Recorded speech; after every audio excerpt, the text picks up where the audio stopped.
हार्टून्स का वो viral sketch झुटुकलिया जीवन। अरे भाई, इंटरनेट पर तो जैसे आग लगा दी थी उसने, है ना? पर सोचने वाली बात यह है कि एक सिंपल सा एनिमेटेड स्केच इतना रिलेटेबल, इतना वायरल आखिर हो कैसे गया? तो आज हम इसी स्केच के जीनियस को परत परत खोलेंगे और समझने की कोशिश करेंगे कि ये हर भारतीय मिडिल क्लास फैमिली की कहानी कैसे बन गया। अच्छा, तो शुरू करते हैं इस एक एपिक डायलॉग से। भूसा ही भरा है इनके दिमाग में। ये सिर्फ एक मजेदार लाइन नहीं है, नहीं, ये तो इस परिवार की पूरी फिलॉसफी है। ये एक लाइन हमें सीधा उस दुनिया में खींच ले जाती है जहां लॉजिक की कोई जगह नहीं, बस इमोशंस चलते हैं। और हर दिन एक नया एडवेंचर होता है। तो इस पूरी कहानी का स्टेज क्या है? मतलब ये सब ड्रामा होता कहाँ है? किसी आलीशान महल में नहीं, बल्कि एक साधारण से घर में, जो असल में एक मिडिल क्लास बैटल ग्राउंड है। और ये जो घर है ना, ये सिर्फ ईंट पत्थरों का नहीं बना है। अरे ये तो एक पूरा इकोसिस्टम है। एक ऐसी जगह जहां एक पेचकस का खो जाना नेशनल इमरजेंसी बन जाता है, और अगर मिक्सर खराब हो गया तो उसे ठीक करना मतलब इज्जत की लड़ाई। यहाँ का हर कोना बस एक नए ड्रामे के इंतजार में रहता है। और इस बैटल ग्राउंड का, इस रणभूमि का सेनापति कौन है? कौन हो सकता है? जाहिर है, हमारे पापा। वो कैरेक्टर जिसके बिना ये पूरी कहानी, ये पूरा का पूरा हंगामा एकदम अधूरा है। तो चलिए मिलते हैं हंगामे के इस सरताज से। अब जरा इन क्वालिटीज पर नजर डालिए। मतलब हर टूटी फूटी चीज के मास्टर, पैसे बचाने में तो इनसे बड़ा कोई नहीं, और टेंशन, अरे वो तो परमानेंट है।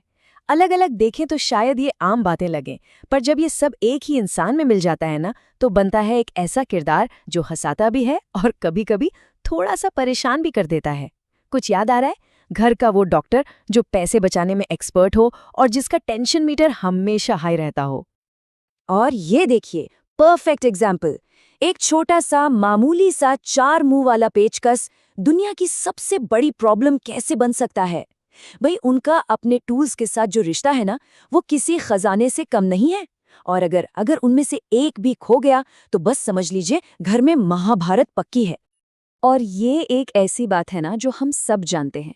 घर में चाहे सब कुछ एकदम शांत क्यों ना हो, उनके चेहरे पर वो एक परमानेंट चिंता की लकीर वो हमेशा रहती है कि नहीं? और यही छोटी छोटी डिटेल्स हैं जो इस कैरेक्टर को इतना रियल बनाती हैं। अच्छा, अब बात करते हैं उस इंडियन सुपर पावर की जो हर मिडिल क्लास घर में पाई जाती है। जी हाँ, जुगाड़। और हमारे पापा, वो तो इसके सबसे बड़े महारथी हैं। और देखिए, ये सिर्फ पैसे बचाना नहीं है, नहीं, ये एक आर्ट है, एक कला। जुगाड़, ये सिर्फ एक शब्द नहीं है, ये एक जीने का तरीका है, एक पूरी की पूरी फिलॉसफी है। मतलब कम से कम खर्च में चीजों को कैसे चलाना है, इसकी कला। और पापा ने तो इसमें पीएचडी कर रखी है। सच कहें तो ये मुश्किल समय में टिके रहने और कोई ना कोई रास्ता निकाल लेने की जो हमारी इंडियन मेंटालिटी है ना, ये उसी का प्रतीक है। अब जरा इनके जुगाड़ का एक शानदार एग्जाम्पल देखिए। स्टेप 1, पेचकस नहीं मिला, कोई बात नहीं। स्टेप 2, तो फिर सोल्यूशन क्या है? अरे भाई, किचन का चाकू है ना। और स्टेप 3, प्रॉब्लम सॉल्व्ड। इससे पता चलता है कि उनके लिए काम होना जरूरी है। तरीका कितना भी खतरनाक या अजीब हो, उससे कोई फर्क नहीं पड़ता। और अगर किसी ने गलती से भी कह दिया कि किसी प्रोफेशनल को बुला लेते हैं, तो फिर बस इस महाकाव्य डायलॉग के लिए तैयार हो जाइए। मतलब 200 रुपए की रिपेयरिंग के लिए घर बेचने तक की बात हो जाती है।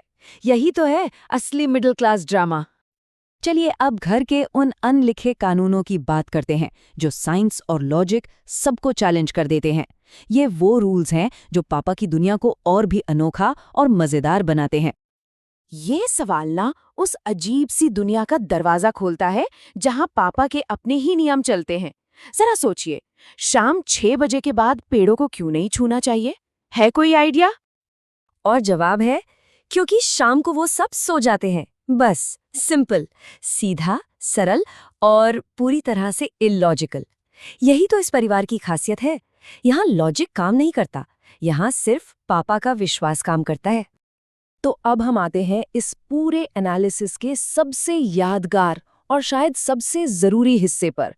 एक ऐसी चीज जो इस परिवार की फिलॉसफी को, खासकर पापा की सोच को, एक बिल्कुल ही नए लेवल पर ले जाती है।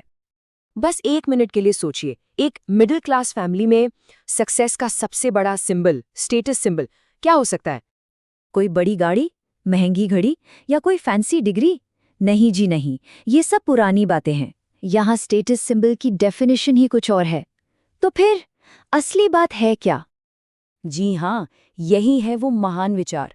पापा के हिसाब से असली मर्द की पहचान हमेशा उसके लोअर से होती है।